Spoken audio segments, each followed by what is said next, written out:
Alors moi, je suis un jeune chrétien, j'ai peu d'expérience dans la foi, je ne suis pas un grand témoin de Jésus, j'ai encore beaucoup à apprendre. Et mon père me donne le fardeau, en fait. Il me dit, écoute, occupe-toi de ce jeune homme, moi je vais préparer un sac de nourriture pour lui. Alors mon père était un homme entreprenant, il avait peur de rien. Il n'a jamais eu peur de personne d'ailleurs. Alors il s'occupe, il va dans le congélateur, et puis là il y avait de la nourriture, il commence à préparer un sac, et il m'a dit, occupe-toi de ce jeune homme. Et moi dans ma tête, je me dis, qu'est-ce que je vais lui dire? Je ne sais pas trop, j'étais plutôt embarrassé. Et en plus, un jeune homme qui dit qu'il a faim, donc on va l'aider sur le plan alimentaire, mais maintenant mon père me dit, occupe-toi de lui, en fait spirituellement parlant. Alors j'invite le jeune homme dans la salle à manger, et il va s'asseoir, je file voir mon père pour voir si mon père accélère, et si le sac se prépare, il me dit, mais occupe-toi de lui, je t'ai dit, ok, merci, j'y vais. Je vais revoir le jeune homme, et je ne sais pas trop comment entreprendre cette évangélisation. Alors, on avait à l'époque des magnétoscopes. Amen.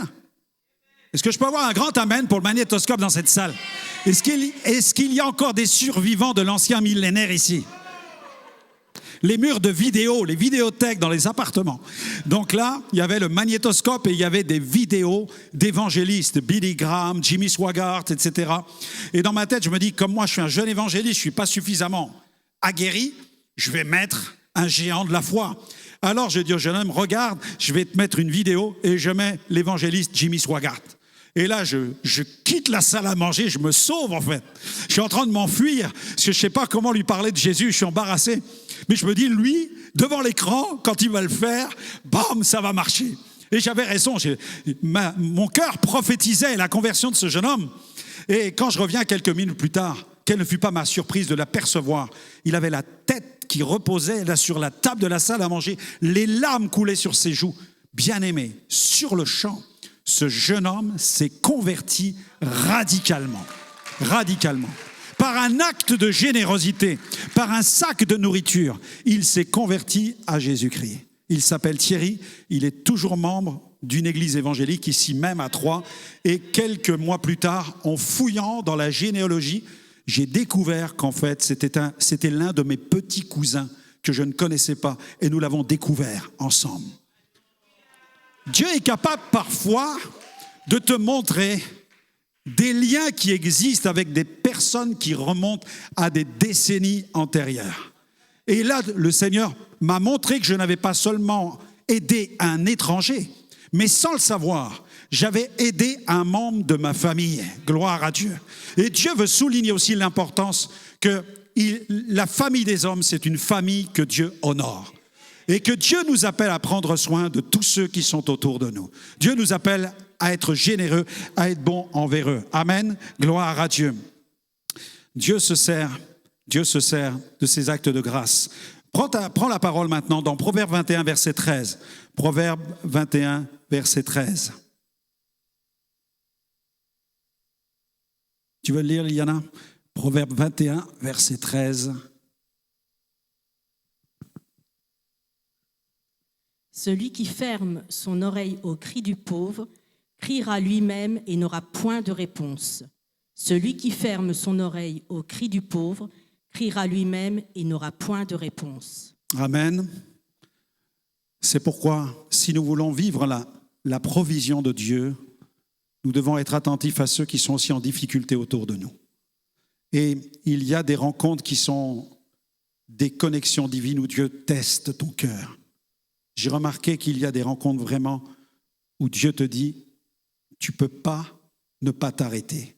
Tu ne peux pas ne pas donner un billet à cette personne.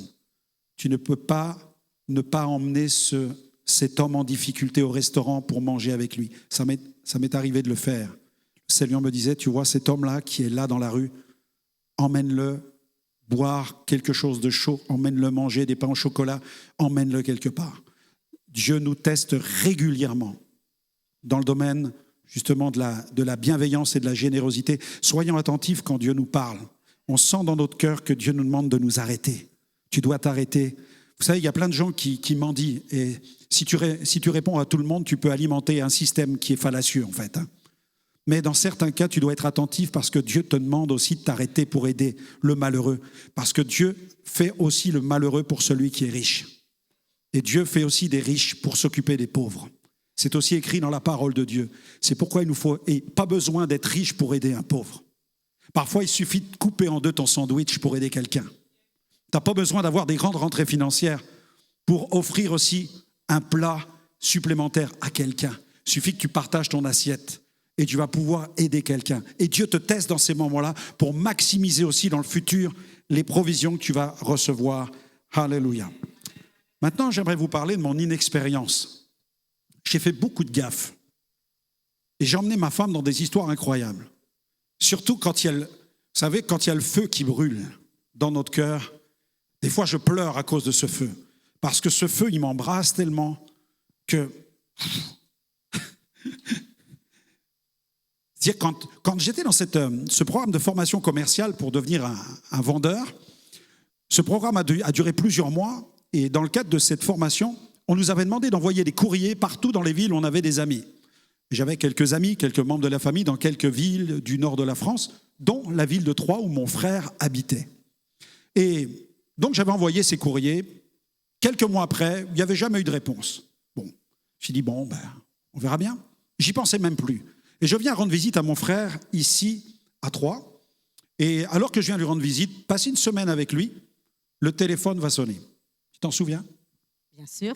Je t'ai appelé pour te dire qu'un employeur avait téléphoné pour avoir un rendez-vous avec toi et pour un emploi. Et cet employeur était à Troyes.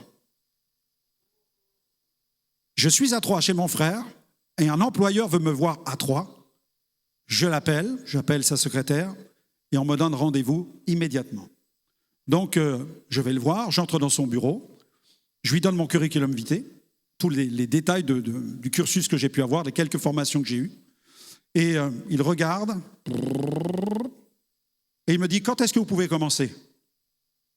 Je dis, tout de suite. Il m'a dit, lundi. Je dis, d'accord, lundi, je serai là. Et je lui dis, est-ce que vous pourriez me dire ce qui a retenu votre attention, justement, dans mon parcours ? Et il me dit, rien. Et il me dit, juste ça, là-bas. Vous avez travaillé sur un terminal informatique. C'est ça qui m'intéresse chez vous. J'avais fait 3 jours de formation sur un terminal informatique à l'époque. Et c'est la seule chose qui avait retenu son attention. Je dis, ok, merci. Lundi, j'étais au travail et je dis à Liliana, écoute chérie, c'est bon, on arrive à Troyes, il y a un pasteur qui veut s'occuper de me former au ministère, il va s'occuper de nous. Écoute, je cherche un appart et puis t'arrives. Et là, c'est l'inexpérience dont Dieu est capable de se servir parfois.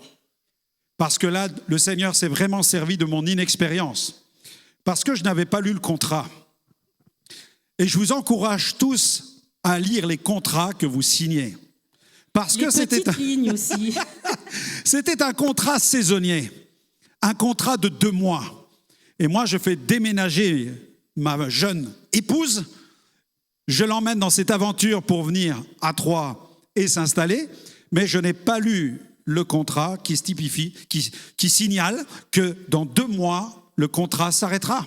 Donc, je travaille dans l'entreprise, je rentre, je mets dans les rayons des jeans, etc. Et puis, le samedi, je travaille au centre de Troyes, je vends des vêtements, etc. Donc là, ça va durer 2 mois. Et puis, après 2 mois, le businessman est avec moi, je suis dans les rayons, je discute avec des clients. Et puis, il est en train de boire son espresso. Et puis là, il pose sa tasse et il me regarde. Il me dit, Monsieur Alexandre, merci beaucoup. C'est terminé pour vous. Je le regarde, je dis, comment c'est terminé ? Mais il me dit, votre contrat se termine. Et moi, je réalise qu'en fait, je n'ai plus de boulot. Je suis sans travail. Et que ma femme, je l'ai fait déménager et qu'il faut payer toutes les factures. Et là, je me retrouve dans une situation incroyable. Et il faut dire que ma femme, quand elle est arrivée à Troyes, c'était la grande surprise. Moi, j'étais content d'avoir trouvé un appartement, mais elle, pas vraiment quand elle l'a découvert. Ne faites jamais choisir l'appartement à vos conjoints. Vraiment. S'il est comme lui, je suis une fille de ville. J'ai toujours habité au centre-ville. Et j'arrive à Troyes dans un quartier où je ne vois que des bâtiments. HLM, ça s'appelle. HLM. Habitation Entouré. à loyer Modéré. modéré. Très modéré. Et j'arrive Avec les là. blattes en prime. Ah oui. L'appartement que Franck avait eu, une sœur avait habité dedans avant nous. Et elle, quand elle habitait dans l'appartement, elle m'avait dit, tu sais, dans cet appartement, quand j'y habitais, c'était rempli de cafards. Alors moi, j'ai déjà peur d'une araignée, alors je vous dis pas le cafard. Enfin bref, nous, quand on est arrivé, il n'y en avait plus. Donc c'était déjà une bonne chose. Mais l'appartement, il était au 3e étage. Et je faisais que ça, monter, descendre. Et je disais, c'est pas possible. Où c'est que je suis? C'est pas possible. Je vais le tuer. Je vais le tuer. Alors, pas le tuer en vrai, mais Amen. j'allais lui faire sa peau. Amen pour ceux qui nous écoutent sur les réseaux sociaux. Elle est sicilienne, mais convertie Ah oui. à Jésus. Là, la Cécile en moi s'est réveillée. Je dis, c'est pas possible, mais où c'est qui m'a emmené? Mais c'est quoi ce quartier? C'est quoi cet appartement? Et au bout de quelques heures, je le vois, il arrive. Tout penaud.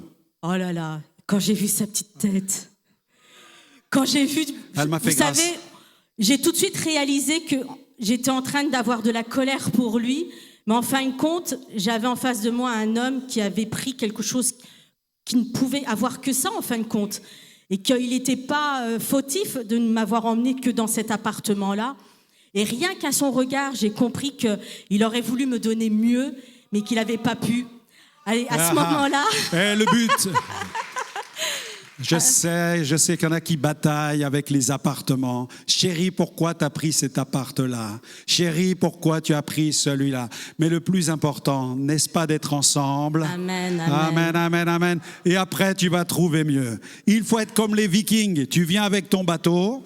Quand Dieu t'appelle quelque part, même si tu n'as pas bien compris toutes les petites lignes en bas du contrat, parce que tu as tes propres limites, le Seigneur va être avec toi, il est avec toi dans la barque, et quand tu arrives, parfois, il faut brûler la barque, parce que tu ne retournes jamais en arrière, tu regardes en avant et tu avances avec la grâce du Seigneur. Amen. Alors oui, effectivement, l'appartement ne m'avait vraiment pas plu, mais je l'ai arrangé à ma façon, et c'était devenu un joli petit cocon pour nous deux. Et tous ceux qui venaient nous rendre visite, ils nous disaient tous « Oh, c'est joli chez vous, c'est très bien décoré ».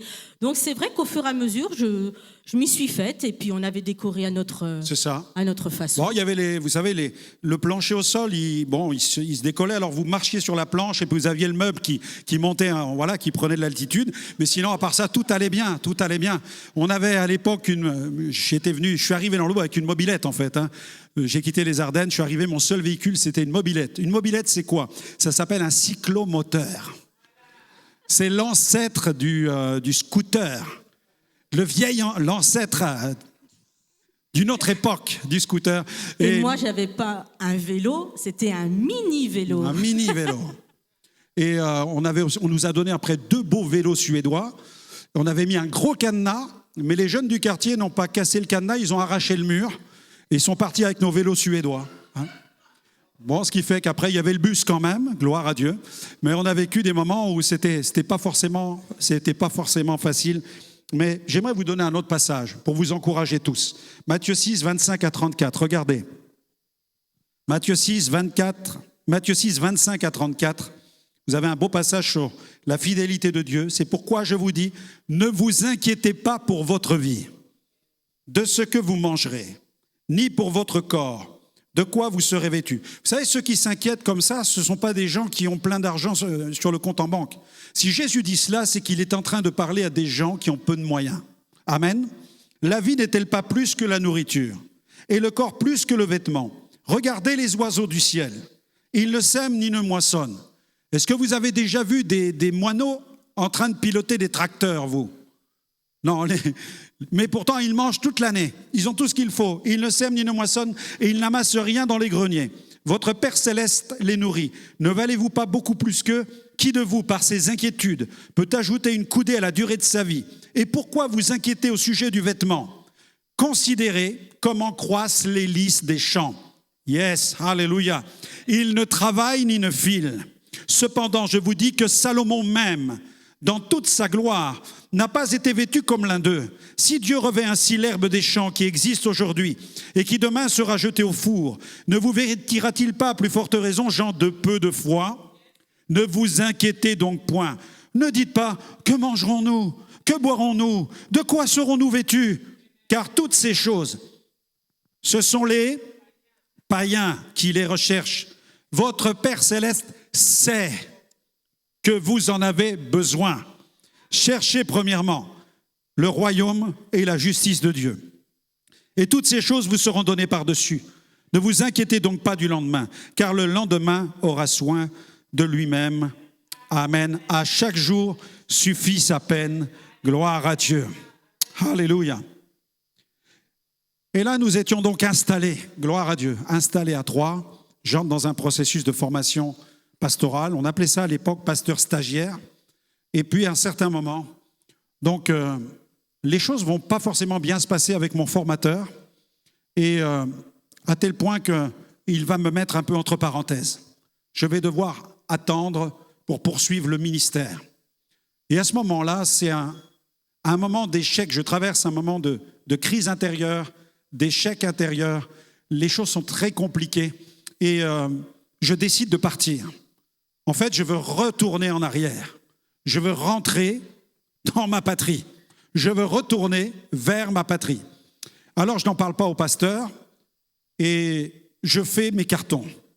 Et je dis à ma femme, qui souffre comme moi de la séparation d'avec la famille, parce que nous étions jeunes mariés et nous étions très attachés à nos parents et nous étions très jeunes dans le mariage. Donc la solution pour moi, c'était de repartir en arrière, de retourner voir mes parents. Mon père avait un immeuble, j'allais certainement trouver un de ses appartements. Elle allait retrouver aussi ses parents qui lui manquaient beaucoup, donc il y avait déjà une souffrance. Et comme ça se passe mal avec le pasteur, donc en tout cas pas comme je le souhaitais, bien je dis à Liliana, écoute, on fait les valises, on s'en va, et puis je vais chercher un camion, on rentre à la maison. Et je me dis, elle va me dire, oui chérie, on y va tout de suite. Vu l'appartement, vu ce qui se passe, on rentre à la maison. Non. J'ai dit non, moi je ne pars pas. Je lui dis, tu fais tes cartons, tu pars, mais moi, je reste là. Et vous savez quoi? Dans ma tête, j'ai dit, je ne vais faire aucun carton parce que moi, je suis convaincue qu'on ne va pas partir. Et c'est lui qui s'amusera à remettre tout dans les armoires. Là, c'est chaud. Moi, je lui dis, non, on part, on fait les cartons, tu fais les cartons. Je lui dis, tu fais les cartons. Alors, ça a été vraiment un discours de sourd. Il me disait, tu fais les cartons, et je lui disais, non, tu fais tes cartons. Et ça a duré comme ça toute la matinée. Et à un moment donné, on sonne à la porte. Et je peux vous dire une chose, c'est que quand on ouvrait cette porte de cet appartement, on pouvait voir le bureau. C'est-à-dire que la personne qui a sonné à la porte, si elle avait vu que Franck était en train de faire les cartons, non seulement ça avait déjà chauffé avant, mais je me suis dit là, ça va plus que chauffer. Alors j'ai eu tout de suite l'intelligence, avant même que cette personne puisse voir le bureau, j'ai dit « Coucou Franck, il y a monsieur un tel à la porte !» Et ce qu'il a fait, c'est que lui, il a tout de suite fermé la porte de son bureau pour pas que le pasteur puisse voir qu'il était en train de faire ses cartons. Vous savez, on était dans une époque où les pasteurs qui formaient les jeunes pasteurs étaient très durs avec les étudiants au ministère. La moindre incartade dans ton mode de fonctionnement pouvait te coûter très cher.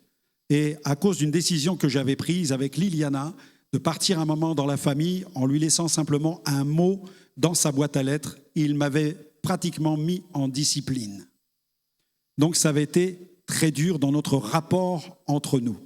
Donc suite à cela, ce que Liliana oublie de vous dire aussi, c'est qu'il y a une séquence.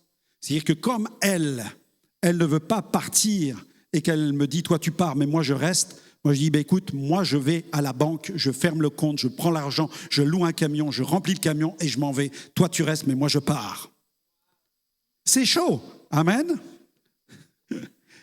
C'était très chaud. Alors je vais à la banque, je vais vous raconter une histoire, je vais à la banque et là, je vais taire la marque de la banque par respect pour la guichetière. J'arrive à la banque, je dis « bonjour mademoiselle ». il y avait déjà plusieurs personnes qui étaient passées avant moi et qui avaient fait des opérations. Et mon tour arrive. Et je dis, mademoiselle, voilà, je viens, je ferme mon compte, je récupère mon argent parce que je dois louer un camion cet après-midi, je déménage. Elle me dit, pas de souci, monsieur, je vous donne votre argent. Elle est très gentille, très sympa. Donc, je suis là devant, il y a du monde qui commence à venir derrière moi. Et puis là, la jeune femme, elle est en train de pianoter, elle pianote encore, elle essaye encore. Et là, tout à coup, elle met une claque à l'ordinateur. Elle gifle l'ordinateur. Et là, dans ma tête, je commence à m'inquiéter. Je dis, ça sent pas bon, quoi, en fait. Et puis les gens commencent à s'impatienter derrière. Et là, elle continue. Elle met une deuxième claque à l'ordinateur. Et une troisième. Elle dit, je ne comprends pas.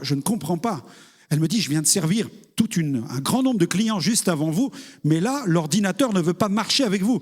Je dis, mademoiselle, on va faire un deal ensemble. Vous êtes une banque. Je suis là pour vous confier mon argent. Le deal entre nous, c'est que lorsque j'en ai besoin, je puisse venir vous voir et vous demander tout simplement de m'en rendre une partie. Voilà, et il n'y a pas grand-chose dessus, mais il y a suffisamment pour réserver un camion et faire mon déménagement, parce que là, ça n'attend pas, je dois quitter cette ville. Et là, elle me répond, mais monsieur, peut-être que vous ne devez pas quitter cette ville.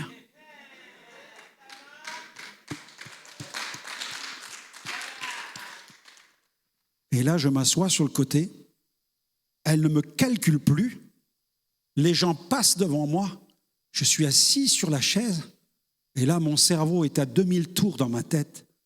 Je dis, mais qu'est-ce qu'elle vient de me dire? Comment? Je suis sur quelle planète? Et tout à coup, je réalise que c'est le Seigneur qui a parlé par sa bouche. Dieu a parlé par sa bouche. Alors je rentre à la maison, la température redescend, et là, je suis allongé sur le divan, je ne peux plus parler en français. Je n'arrive plus à prier en français et je ne peux que prier en langue. Et en quelques instants, en quelques minutes, le Saint-Esprit commence à travailler. Et c'est là où le pasteur frappe à la porte. Et là, il discute avec moi. Il reconnaît qu'il a exagéré dans son mode de fonctionnement. Et là, on va se réconcilier. Il va me restaurer dans le ministère. Je vais prêcher quelques semaines plus tard. Et là, le ministère va continuer. Et là, il va m'inviter à l'accompagner. Et là, on va commencer à vivre une expérience comment Dieu peut ouvrir les portes. Parce qu'on l'accompagne chaque week-end à Romilly-sur-Seine, où là, nous l'écoutons prêcher, puis nous apprenons la prédication en l'écoutant, en fait, tout simplement. Et puis chaque vendredi, nous sommes avec lui, nous faisons l'aller-retour. Et dans la voiture, au fur et à mesure des mois, il y a un fardeau qui vient dans mon cœur, dans notre cœur, pour cette ville. On sent que Dieu nous appelle à être les bergers de cette petite communauté naissante. Il faut s'occuper de ces brebis. Donc, le fardeau est là. Et après quelques mois, quasiment une année, eh bien, il discute avec nous et on boit un petit café chez lui, tranquillement. Et il nous apprend qu'un pasteur doit venir pour prendre la suite et qu'il va s'occuper de cette petite communauté. Et là, immédiatement, dans notre cœur, il y a comme tout s'allume en nous, en fait. Et là, avec respect, on lui dit, écoutez, frère, on respecte tout à fait votre choix de faire venir cet homme pour qu'il s'occupe de cette communauté, mais est-ce qu'on peut exprimer ce qu'il y a dans notre cœur par rapport à cette ville? Et il dit, oui, dites. Et nous, on lui partage le fardeau que nous avons. Et tout à coup, sa femme prend la parole, elle dit, mais je te l'avais dit, c'est eux qui doivent aller là-bas. Et lui, il la regarde. Vous savez, les femmes disent des bonnes choses, amen. Les femmes ont un esprit prophétique. Les femmes ont du discernement. Pratiquement autant que les hommes. Non, c'est une blague. Ah. Alors écoutez bien comment Dieu est capable de conduire. Là, on est en train de boire le café et il entend ce qu'on dit. Et c'était un homme de Dieu, je veux le dire maintenant. C'était un homme qui avait un caractère rare. Mais il était capable de prier pour quelqu'un et de dire dans votre sac, il y a ça et ça, Dieu le condamne. Montrez-moi cet objet qui est comme ça. Et la personne sortait du sac l'objet qu'elle avait. Il avait un don de prophète, il avait un manteau de prophète, il avait un manteau d'évangéliste, un manteau de pionnier. C'est vraiment un homme apostolique, vraiment. Mais un caractère, c'était difficile à fonctionner avec lui. Mais j'ai beaucoup appris à son contact parce que le fer aiguise le fer. Amen. Le fer aiguise le fer. Ce n'est pas les pasteurs Schwingom et Chamallow qui baptisent des hommes de Dieu. Amen. Amen, amen. Et là, je suis avec lui. J'ouvre juste Vas-y, une chérie. parenthèse. Parce que je prêche là, toi. J'ouvre une parenthèse. Il faut dire aussi que tous les deux, on n'a pas du tout grandi dans les églises. Donc le système de l'église, on ne le connaissait pas du tout. Donc nous, on a fonctionné comme des jeunes qui fonctionnons normalement avec nos désirs, nos pensées. Et je pense que d'avoir eu ce serviteur pour nous, c'était vraiment celui qu'il fallait. Avec le recul, je me dis, avec des caractères comme les nôtres, qu'il fallait vraiment façonner et faire comprendre aussi c'était quoi le fonctionnement d'une église, comment on œuvre dans une église avec une sagesse, avec une autorité. Et je pense qu'il nous a vraiment apporté tout cela. Alors, bien sûr, il y a eu des fois des petites erreurs par-ci, par-là, mais c'est l'homme de la situation qu'il nous fallait à ce moment-là pour nous. En fait, il a fait naître en moi le sérieux de l'œuvre de Dieu. Ne pas faire l'œuvre de Dieu avec négligence. Et c'est ce qu'il m'a enseigné vraiment. Et là, je suis en face de lui et il me regarde et il me dit, écoute-moi, si c'est toi et Liliana qui êtes appelés là-bas, nous allons le savoir tout de suite. Alors je regarde, qu'est-ce qu'il va me dire? Il me dit, tu prends l'annuaire, la première entreprise, tu la contactes, tu lui demandes qu'elle t'embauche à mi-temps dans cette ville, à 40 km, et qu'elle te donne un lundi par mois pour aller en pastoral parce que je te fais entrer dans le ministère. Je pose ma tasse de café, je prends l'annuaire, je commence dans les entreprise A, et je vois que cette entreprise se trouve juste dans la rue où il y a l'église que nous fréquentons. Je dis, pasteur, j'arrive. Il continue à boire le café, je quitte l'appartement. J'arrive dans l'entreprise quelques minutes plus tard. La secrétaire est au comptoir. Bonjour, qu'est-ce qu'il veut le jeune homme? Je dis, bonjour madame, écoutez, je viens vous voir parce que je suis résident à Troyes, mais je veux aller habiter à 40 km à Romilly-sur-Seine. Je cherche un emploi à mi-temps et je suis pasteur ouvrier. Je lui dis ça comme ça, je suis pasteur ouvrier. Comme il y a les prêtres ouvriers, je dis je suis pasteur ouvrier. Et j'ai besoin d'un lundi par mois pour aller en pastoral. Elle me regarde. Jeune homme, nous n'avons pas de chantier sur cette ville. Je suis désolé, mais on n'a rien pour vous. Ok, merci madame. Je tourne les talons et quand je suis sur le point de sortir, un homme rentre à l'intérieur. C'est le patron. Il me dit, qu'est-ce qu'il veut le jeune homme? Je lui explique la chose. Il me regarde.